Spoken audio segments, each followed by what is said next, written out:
నమస్తే అండి. నమస్తే మేడం. మీ పేరు? నా పేరు శ్రీనివాస్ మేడం. ఎక్కడ ఉంటారు సార్? ఇక్కడ ఓయి క్యాంపస్లో మేడం, మాణికేశ్వర నగర్లో. ఓకే. సార్ ఇప్పుడు జిహెచ్ఎంసీ ఎలక్షన్స్ రాబోతున్నాయి కదా, మరి మీ ఏరియా డెవలప్మెంట్ ఏ విధంగా ఉంది? మేడం, ఏరియా డెవలప్మెంట్ అంటే ఎలా ఉందంటే ఇంతకుముందుకు ఎలా ఉందో అదే ఉంది మేడం. డెవలప్మెంట్స్ ఏం లేవు.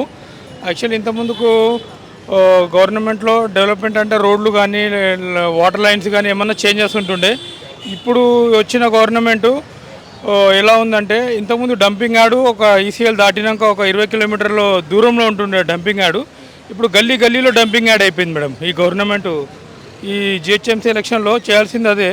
డంపింగ్ యార్డ్ 20 కిలోమీటర్లు ఉండేది 2 కిలోమీటర్కి ఒకటి, 2 కిలోమీటర్కి ప్రతి ఒక్క గల్లీ. ఇక నెక్స్ట్ నాకు తెలిసి ఇదే గవర్నమెంట్ వస్తే మళ్ళీ గల్లీ ఇంటి పక్కనే డంపింగ్ యార్డ్ ఛాన్సెస్ ఉన్నాయి మేడం. అంటే కంప్లైంట్ రేస్ చేశారా ఈ విషయం పైన? కంప్లైంట్ రైజ్ చేస్తే వాళ్ళు అంటున్నారు అక్కడ అంత దూరం అక్కడ ఎక్కువ అయిపోయింది, అక్కడికి లేవు వెహికల్స్ అని చెప్పి. ఇక్కడ మాణికేశ్వర నగర్లో ఒక సైకిల్ స్టేడియం ఉంది, అక్కడ వేస్తున్నారు. అక్కడ నుంచి అక్కడ అంటే గల్లీ గల్లీకి డంపింగ్ యార్డ్ అయ్యే ఛాన్సెస్ ఉన్నాయి.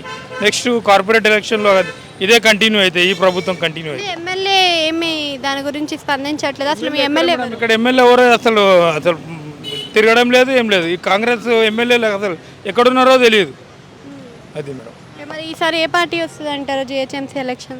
ఇక ఇప్పుడు మేడం ఇచ్చాము టీఆర్ఎస్కి తెలంగాణ అప్పుడు అని, కేసీఆర్కి తెలంగాణ రావాలని కేసీఆర్కి ఛాన్స్ ఇచ్చాము. ఇక కాంగ్రెస్ అంటే అది బండ గుద్దినట్టు అది కొట్టుకొచ్చింది. ఇప్పుడు రావాల్సింది నెక్స్ట్ బీజేపీ మేడం. బీజేపీకి ఒకసారి ఛాన్స్ ఇస్తే ఆ ప్రభుత్వం ఎట్లుందో చూద్దాం.